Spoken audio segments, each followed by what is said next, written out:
Quinn, a progressive activist in gaming, was caught in a web of deception. The first scandal started when she was accused of infidelity multiple times with various prominent figures in the gaming media by her boyfriend, Eron Gjoni. This controversy was escalated to major scandal in the game community. Why? Because Zoe Quinn has performed oral sex to various game journalists to promote her video game, Depression Quest, a text-based title that many found uninspired. She exchanged sexual favors with 5 different game journalists over the span of a few months before her game release for positive reviews and support. Her boyfriend, Eron Gjoni, knew about Zoe adventures, but secretly enjoyed being her cuck for some time. The guilt got stronger and he eventually went public with the details, exposing the situation on Twitter and creating a website called the Zoe Post to document his claims. Eron Gjoni didn't just make claims. He had screenshots, chat logs, proof. But it wasn't just about cheating. It was about hypocrisy. Quinn had built her reputation on ethical relationships and progressive values. Yet here she was, violating the very principles she preached. Zoe had connections with influential figures in the media, and soon after the Zoe Post went live, it was swiftly taken down and dismissed as misogynistic harassment. The narrative quickly shifted to portray her as a victim, with critics arguing that the blog was nothing more than an attack on a so-called empowered woman, rather than addressing the ethical concerns it raised. When the scandal broke, the internet and gamers didn't shy away from calling out Zoe Quinn and the journalists who supported her. They openly criticized outlets like IGN and Kotaku for promoting her work, despite it being widely regarded as a boring, underwhelming game with little to no depth. Gamers were frustrated with what they saw as blatant favoritism and ethical conflicts in gaming journalism. Rather than recognizing the concerns about media integrity, those who spoke out were quickly branded as misogynistic haters. I can't help but be a game maker. And this is a game that's about failure. And, obviously the last 2 years have impacted my view on that. As gamers voiced their outrage, Zoe Quinn self-proclaimed herself as a victim, framing the criticism as an attack on women in the industry.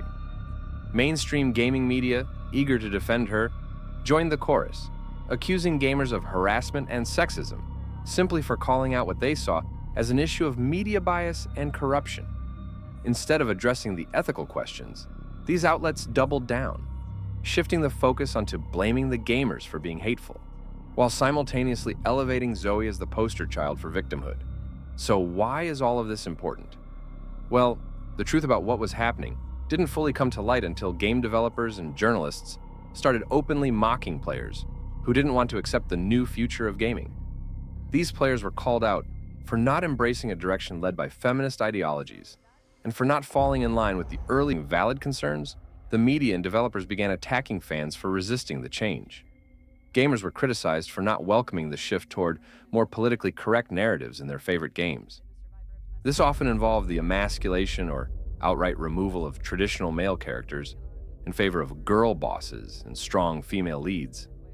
Characters that were once iconic representations of masculinity were replaced by female counterparts, often not out of genuine story-driven need, but as part of an agenda to change the way gamers viewed gender roles in games. For many players, this felt less like progress and more like forced ideological indoctrination. The push to conform to this new narrative left many feeling alienated, and instead of engaging in a productive dialogue, developers and journalists dismissed their concerns as nothing more than resistance to progress.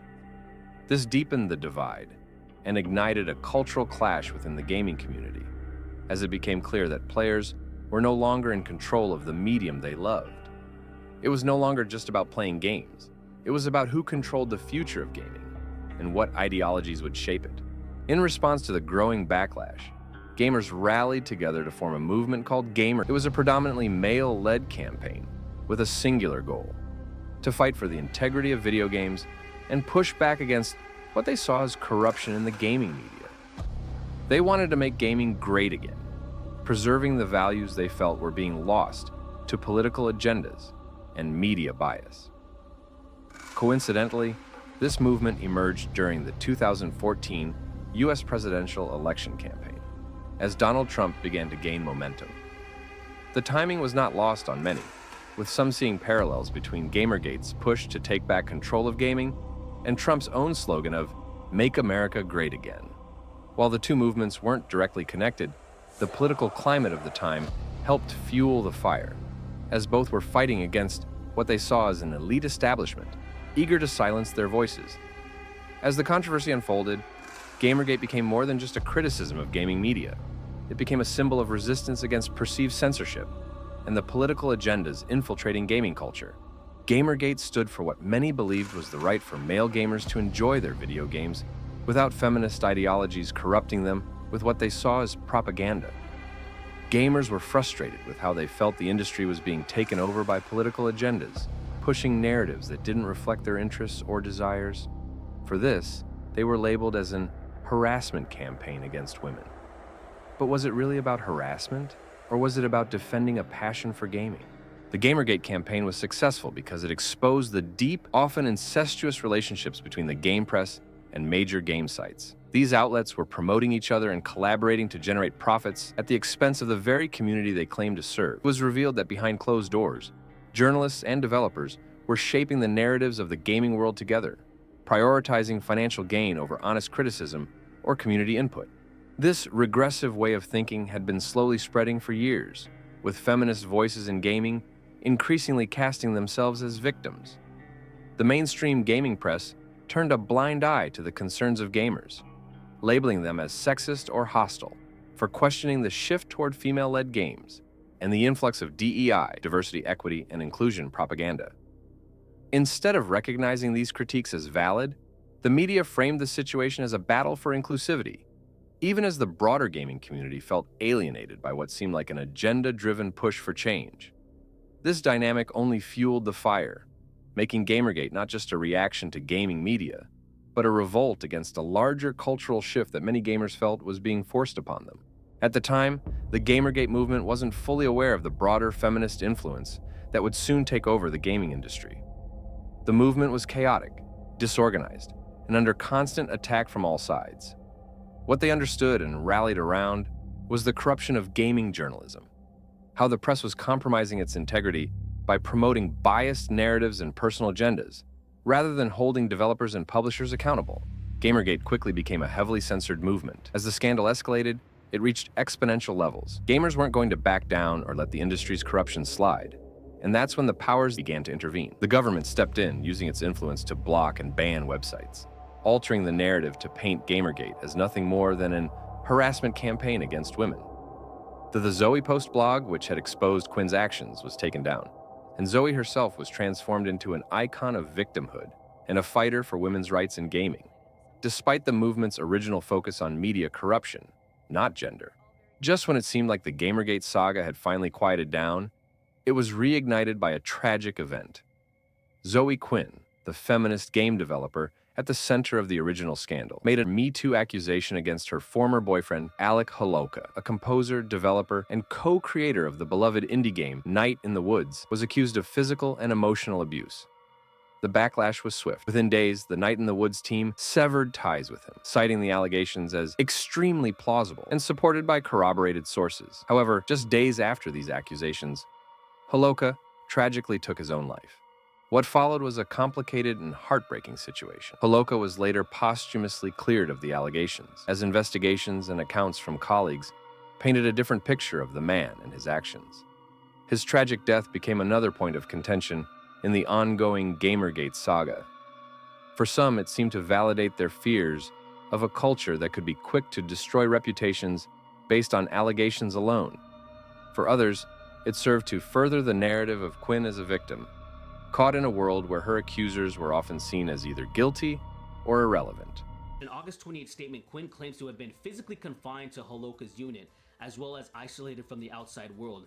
Tweets reveal a different story, with Quinn tweeting regularly throughout the time period in Winnipeg with Holoka, sometimes dozens of times per day, communicating with many others and describing Quinn's time in the city, and shows a lot of the tweets for an example to show you that yes, she absolutely was tweeting and was not. It's not true what she was saying whatsoever. Quinn and Holoka also arranged multiple indie game meetups appropriately named Winnipeg in mid-April and early May at Urban Forest, where up to 38 other developers were present, many of those which had been those Quinn had been interacting with through Twitter, showing more proof of the tweets and that everything seems to be all good. The couple also appeared as a guest on a podcast on April 14th called Indie Function, where they both discussed their projects and the subject shifted into more personal topics, such as how the two met and their daily lives. 30 minutes into the podcast, Quinn discusses having met Holoka on Twitter, direct messaging him after he interacted with Quinn's tweets and expressed interest in Quinn's projects. Specifically, Quinn notes how Holoka supported the mission of having more than 5% of the industry be women. Quinn calls their partnership adorkable while being encouraged by Holoka to talk about their project. And this article does a great job with timestamps, and I encourage you guys to check out the audio. I'm gonna skip over it, but if you want to hear it, I'm gonna leave the article in the link in the description. And so I think it's really important to hear all this stuff. Later in the podcast, Quinn excitedly describes day-to-day life. My life is right now. I wake up, I bullet on a game I care about very passionately, I pass out from exhaustion. While discussing indie game developer Phil Fish, a conversation that eerily relates to the present takes place. And that's one of the reasons why you don't really want to be famous, because that's what happens. People basically turn you into a cartoon character. You don't get to be a person anymore, you are a concept, Quinn adds. I'm pretty sure I'm not that well known yet because that didn't happen to me, and I don't think I am that way where I would be characterized as one thing or another. Quinn's bombshell public statement also claimed that Holoka had taken control of Quinn's then project It's Not Okay Cupid. The podcast, as well as Quinn's regular tweets while in Winnipeg after the departure, challenged that assertion, and it shows you that she was just interacting and talking about her podcast, and she was definitely involved and definitely didn't have it taken over in any way, shape, or form.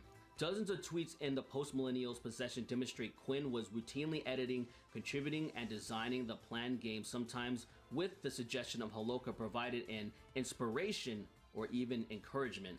According to Quinn's statement, Holoka also delayed purchasing Quinn's ticket home as per their arrangement, effectively trapping Quinn in Winnipeg with no funds to return. Quinn states that a roommate who was frightened asked if Quinn needed help getting out, and help was accepted to flee. However, 3 tweets sent out between April 24th and April 30th demonstrate Quinn is being dishonest about the circumstances surrounding the return to Toronto. In fact, they prove Quinn was aware of the plan to leave at least 10 days prior to the actual departure. In the tweets, Quinn is discussing an hours-long layover in Montreal, asking if any friends wanted to meet up and announcing a return to Toronto. And they just provide the tweets right here, showing that she's once again just lying her ass off. In the August 20th statement, Quinn also says that upon the rapid, anxious escape from the abuse circumstances with Holoka with the help of a roommate, the man did not do so much as acknowledge the departure. But a May 4, 2012 tweet states that Quinn and Holoka were working hard to crunch on the hashtag It's Not Okay Cupid just hours before the flight, entirely disproving the claim. There it goes again, just more bullshit from her. Interesting, after Quinn's return to Toronto, Holoka and Quinn exchanged several lighthearted public tweets into the month of May, as their work on It's Not Okay Cupid continued. The last tweet shared between Holoka and Quinn was sent on May 10th and was a single hi from Quinn. Whether or not Holoka responded is unknown due to the locked status of his account. Statements issued after Holoka's death demonstrated that it was well known that there were concerns about his mental health, concerns stemming from long before Quinn's public accusation surfaced. Scott Benson, Holoka's development teammate, issued a statement on Kickstarter after the decision to cut ties with Holoka was made, emphasizing that he had a continual history of emotional instability and behavioral problems that he had sought assistance for at different points in time. In the Kickstarter statement, Benson also noted that the termination was not a result of mobbing or other social pressures, but the fact of the matter remains that a working relationship of over 6 years ceased only after a very public figure with a very large audience called out. Further, Quinn's history cannot be neglected when considering the context of the accusations. Quinn's ex-partner, Eron, recently brought attention to the extensive discussions had between himself and Quinn on Facebook. Quinn's has since been deactivated. In these discussions, Quinn mentions being raised by a pathological liar, having brain damage, and seeking vengeance against a man, a game developer Quinn once loved, allegedly Al Holoka, with the intention of furthering a career in games. And then they show the evidence from the Quarterings video, which he's covered this very closely. New evidence uncovered is not exculpatory, however, it does reveal that Zoe Quinn is no way credible. While all allegations are worthy of investigation and all victims are deserving respect, Zoe Quinn should know better than anyone else that there is an appropriate way to carry out the commission of an accusation and a decidedly inappropriate way. After all, Quinn's ordeal, Gamergate, began when a public accusation was launched with little means for Quinn to respond, and a retaliation of epic proportions followed. Trial by mob never ends well. Zoe Quinn, following the controversy surrounding Alec Holoca's tragic death, made the decision to delete her Twitter account, seemingly retreating from the public eye. As the fallout continued, Infinite Ammo, the studio co-founded by Alec Holoca, pinned a tweet from him dating back to August 31st, 2018 to its front page. The tweet, posted before the tragic events unfolded, added another layer of complexity to the ongoing debate, as it suggested that Holoca had wished well for everyone involved, despite the accusations made against him. This act of remembrance was a quiet, poignant statement that served as a stark reminder of the tangled, often heartbreaking nature of the events that had been set in motion by the accusations and the tragic loss of Alec Holoca. Meanwhile, Eileen Holoca, Alec's sister, also expressed her distress and disillusionment. In an emotional post, she shared, "I currently do not see a place for myself in games or on Twitter. I will not be looking at the responses to this post." Her words echoed the grief of losing her brother and the deep pain of the situation, prompting her to take her account private just hours after her message. Just right after the scandal, Zoe started her new production of a homoerotic text-based game, inspired by an openly gay activist who writes gay novels. She clearly seemed to have moved on rapidly. Anita Sarkeesian, another extremist feminist activist, rose to power by aligning herself with Zoe Quinn in their shared mission to dismantle the gaming industry's legacy and reshape it into a vehicle for ideological activism. Together, they pushed for the removal of traditional gaming elements, replacing them with feminism, LGBTQ+ propaganda, and DEI-driven narratives. Their influence not only led to the censorship of dissenting voices, but also accelerated the industry's decline into a battleground for culture wars, rather than a space for creativity and fun.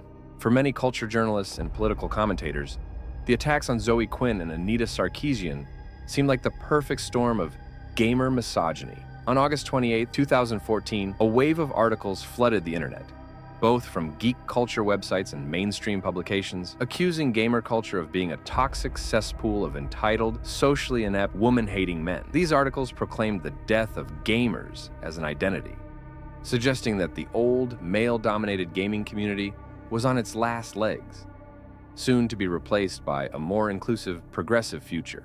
This widespread attack on gaming culture sparked an immense pushback from gamers, who were outraged by the portrayal of their community as hostile and sexist. Thousands of gamers, many of whom felt their identity and passion for the hobby were being misrepresented, rallied together in protest. This resistance soon coalesced around the hashtag Gamergate, which was started by conservative actor Adam Baldwin.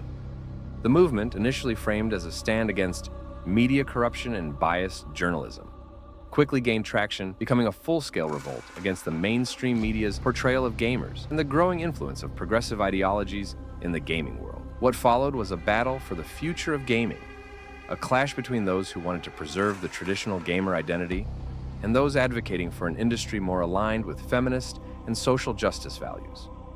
Gamergate became the rallying cry for those who felt that their love for gaming was being attacked by the very institutions they had once trusted. Gamergate's gender politics have often been reduced to a simplistic and sarcastic label. Boys don't like girls anywhere near their video games. However, this perspective ignores the more nuanced and complex issues at the heart of the movement. In reality, many people who identified with Gamergate were in fact women. They simply took issue with a specific strain of feminism and identity politics that they believed were divisive and overly censorious. Zoe Quinn's actions have left a lasting stain on the reputation of the gaming industry. What was once a space for creativity, fun, and merit, she helped transform into a platform for her own personal agenda. Her games and public persona have become vehicles for promoting not only progressive ideals, but also controversial themes like homosexuality, transgenderism, and even bizarre fetishes, all while attacking those who dare question or reject them. But it doesn't stop there. Zoe has actively silenced any dissent, blocking and disabling interactions on her social media and video platforms, ensuring that only her narrative is heard. In the process, she helped pave the way for the industry's shift from entertainment to activism, leaving gamers wondering where the focus on fun and genuine passion for the craft went. Her impact on the industry isn't just felt in her games, but in how she's influenced a generation of developers and journalists, shaping the conversation in ways many aren't ready to admit. Zoe Quinn's influence on the gaming industry has been nothing short of destructive, turning it from a space of creativity and fun into a battleground for ideological warfare. From scandals and deception to pushing divisive narratives, she has played a key role in the industry's decline. But the fight isn't over. Thanks for watching. Don't forget to like, subscribe, and stay tuned for more controversy.